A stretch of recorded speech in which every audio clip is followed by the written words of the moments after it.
We are no longer going to make the mistakes our forefathers made. We are no longer going to make the mistakes our fathers made. When they allow themselves to be deceived with drinks, schnapp, apetashi, and money, and bicycles, and sewing machines, and spraying machines, and all that, and they casted their votes. And that's the reason why we are in this predicament. So if we, the youth, don't rise up now and correct the mistakes our fathers and our forefathers made, Buluk will never develop. It is an insult to give a naked person a pair of shoes to wear. It is also an insult to give a hungry person a cup of water to drink when you know clearly that it is food that they need. This is a video of me on Anaboboya going with a couple of students to school. We have been crying and wailing and seeing and shouting, always pushing that agenda of our terrible roads. And if you have anything to tell us, it should always be about our terrible roads. We need roads. The youth were demonstrating a couple of days ago, and the police issued them a letter that they couldn't assist them during the demonstration. So they had to postpone the demonstration to March 7th.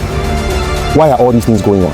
There are 2 weeks ultimatum. By end of February, today is 17th. We are giving that by 7th March. If we do not get any response, we are going to hit the street to demonstrate massively. They said that the NDC wasn't in power, so there was nothing you could do.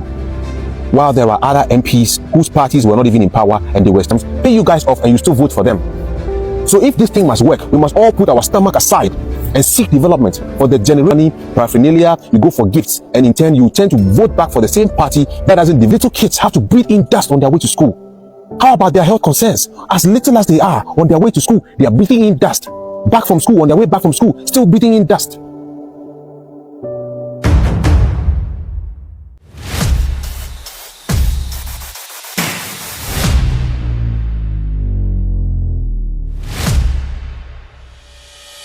What happens when a community feels so completely neglected and have to finally come out of frustration and say enough is enough?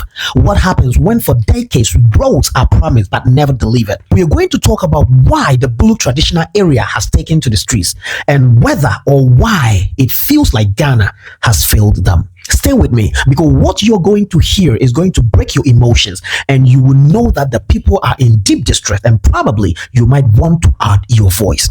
We are no longer going to make the mistakes our forefathers made. We are no longer going to make the mistakes our fathers made.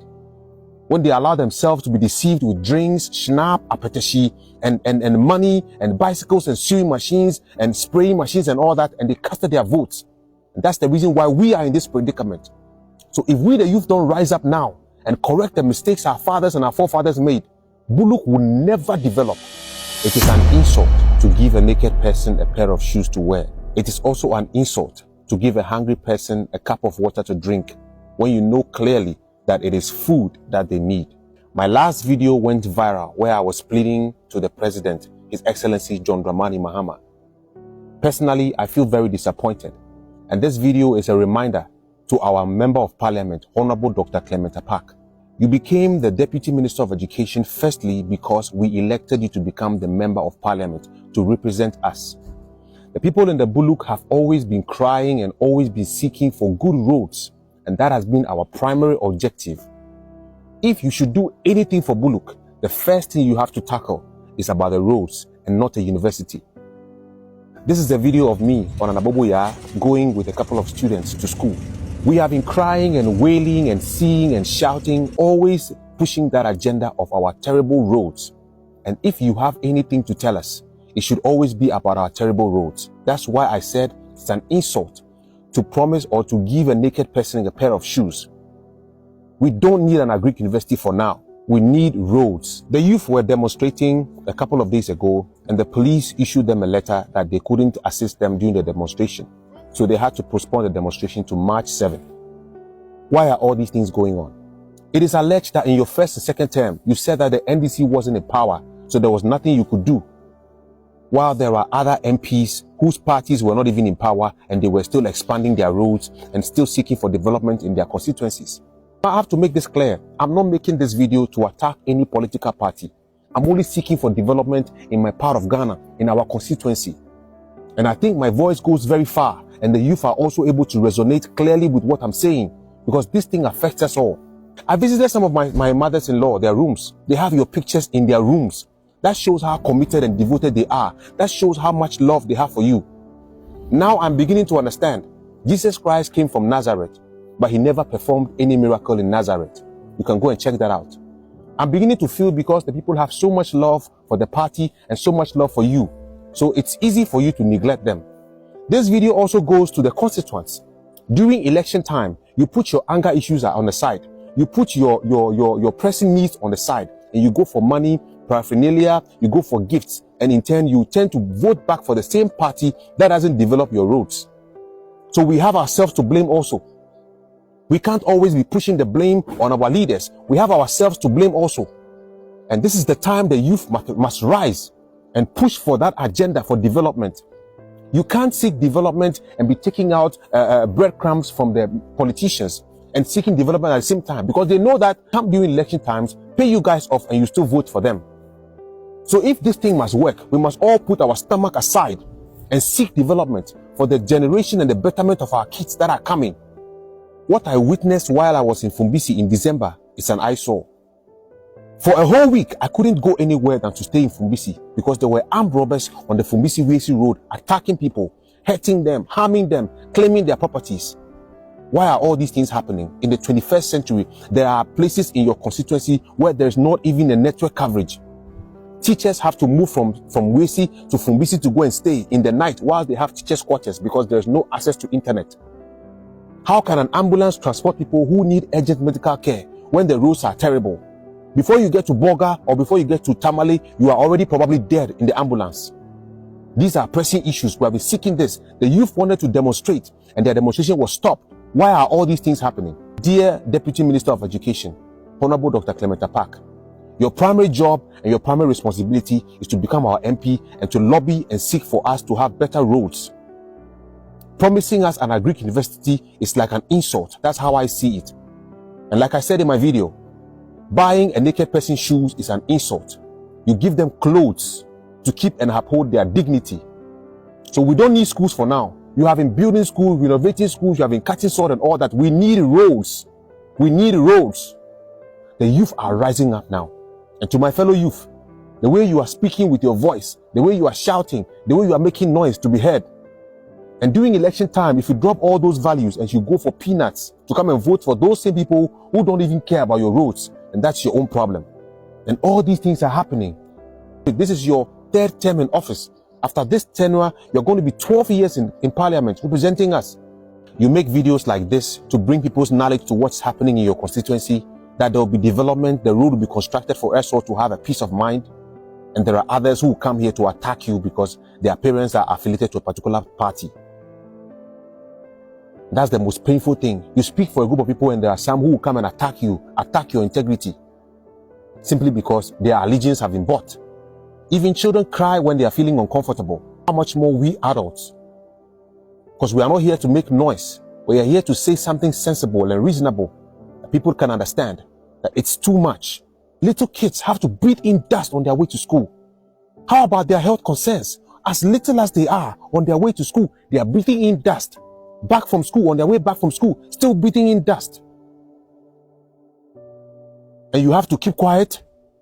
We are no longer going to make the mistakes our forefathers made. We are no longer going to make the mistakes our fathers made when they allow themselves to be deceived with drinks, schnapp, apetashi, and money, and bicycles, and sewing machines, and spraying machines, and all that, and they casted their votes. And that's the reason why we are in this predicament. So if we, the youth, don't rise up now and correct the mistakes our fathers and our forefathers made, Buluk will never develop. My mom used to sit me on her lap, and we would take bus from Accra, we'll pass through Sandema to Fumbisi, and the Dagombes or the Dagbanis would continue from that side to Yesa before they go there. Now see how well developed the Yaba is. And everyone traveling to Accra now has to use the Yaba road, and Buluk is still where it is. Because of the caliber of leaders we are electing, because of how we have also made ourselves that we can easily be convinced by money and paraphernalia and little gifts, and then we cast our votes, selling of our future. So we have ourselves to blame as well. We can't always raise our voices to blame our leaders. We have ourselves to blame. We are going to keep pushing this agenda till Buluk develops. If you are a proud Busa and you are watching this video, make sure you share, you like, you comment. The Buluk traditional area, located in Ghana's Upper East region, includes key communities such as Sandema, the traditional capital of the Bulsa people, Fumbisi, known for its rice valley, and Kanjag, amongst many others. Recently, the residents organized street demonstration, and what was their core demand? Roads, just roads, and that's all they need. Not luxury projects, not monuments, just road. According to the protesters, they feel completely left out of national development. They feel that government does not care about them, government does not think about them, and government does not include them in any national developmental project. But is this just emotions, or there is evidence behind the frustration? Come down with me as I take you deep so you feel as if you are in the people's shoes and you understand their situation. The Upper East region is one of Ghana's northmost administrative regions. According to Ghana Statistical Service 2021 population and housing census, the Upper East region has a population of over 1.3 million people and is among the least urbanized regions in the country. That is a fact. Sandema serves as the capital of the Bulsaland North District. The area is strategically important agriculturally, particularly because of the Fumbisi Rice Valley. The Fumbisi Rice Valley is recognized as one of Ghana's largest rice production areas in the north. Ghana's Ministry of Food and Agriculture has repeatedly identified the valley as a high potential irrigation zone capable of boosting domestic rice production and reducing Ghana's reliance on rice imports. MOFA Agriculture Development Report. This is report from the Ministry of Food and Agriculture. So this is not something I'm just squeezing out of nowhere. And you see, that information is very significant. According to the Bank of Ghana and trade data, Ghana imports hundreds of millions of dollars worth of rice annually. The government's planting for food and jobs policy aimed at boosting local rice production heavily referenced regions like Fumbisi. But here is the contradiction. Farmers say they struggle to transport produce due to poor road infrastructure. So we must ask, how do you promote agricultural transformation without roads? And take a note of this, infrastructure, particularly roads, is not cosmetic development. It is economic oxygen. The World Bank repeatedly emphasized that rural roads connectivity increases agricultural market access, reduces post-harvest losses, and improves income. Ghana's own Ministry of Roads and Highways classifies roads into trunk, feeder, and urban roads.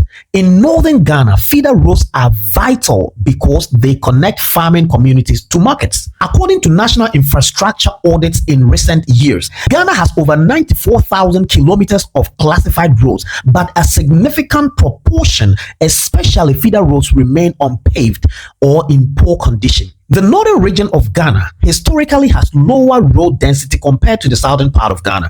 The question then becomes uncomfortable. Has developmental imbalance persisted since colonial times? Now let me take you a little bit into history. We cannot discuss northern Ghana without recalling structural disparities. Colonial administrative policies concentrated infrastructure investment in southern Ghana because of cocoa exports and coastal trade. After independence under Osajifo Dr. Kwame Nkrumah, there were attempts to bridge north-south inequality through education expansion and integrated development. However, development statistics over decades show that northern Ghana continues to lag in paved road coverage, industrial zones, and large-scale investment compared to Accra, Ashanti, and parts of the western region. The Ghana Living Standards Survey consistently show poverty levels higher in Upper East and Upper West regions relative to Greater Accra. So when Buluk residents say we feel left out, the statement must be evaluated within this broader structural history. Residents may be referring to permanent asphalt roads that can withstand rainy seasons. Upper East region experiences intense seasonal rainfall. This means farmers in Fumbisi Valley could face high transport costs, delays in moving produce, post-harvest spoilage, and even reduced competitiveness. Economic theory is clear. Transport cost inefficiency depresses rural income, and when transport cost rises, middlemen benefit disproportionately while producers suffer. So roads are not just about convenience, they are directly tied to wealth retention within farming communities and even a nation in general. But when citizens begin to feel permanently sidelined, democratic stability is strained. Fumbisi Market attracts traders across Ghana. It serves as a commercial node for rice and agricultural commodities. If internal roads remain weak, market expansion potential is capped. Ghana's stated national ambition is import substitution and food security, yet bottlenecks in logistical chains undermine that objective. Economic growth does not begin in boardrooms. It begins in production zones, and production zones need roads. However, when people leave their farms and businesses to demonstrate, it signals agency. Peaceful demonstrations are constitutional rights in Ghana. However, protest is often the final stage of prolonged frustration. The Buluk protest should not be dismissed as noise. It should be analyzed as data. It tells us something about how citizens perceive state presence or absence. Therefore, here lies the question: if limited resources exist, how are they prioritized? The metrics determine which communities wait another decade. Development is not just building, it is about fairness in distribution. The Buluk community is essentially saying we need to be recognized. We deserve visibility, not charity, not sympathy. Visibility. We need to be seen. We need to be included, because roads symbolizes recognition. They symbolize inclusion in the national story. When roads do not reach a place, the psychological message is exclusion, and exclusion breeds discontent. So to conclude, the Buluk protest is not just about potholes. It is about perceived decades of neglect. It is about agricultural potential constraint. It is about national integration. So if Ghana is one nation, then development must not be geographically selective. Because when one productive zone is left behind, the entire economy loses. The question, however, is not whether Sandema, Siniesa, Fumbisi, Kanjag, Chuchulik, and the other places matter or not. The real question is, does Ghana's development strategy truly see them? This conversation does not end here. Drop your comments respectfully in the comment section, and then share this video so the discussion expands. This is Inside Studios Network. Remember, subscribe to the channel, like the video, share the video, and go to the comment section. Let me know what you think about this very conversation, because informed citizens build strong nations, and silence never build a single road. Again, this was Inside Studios Network.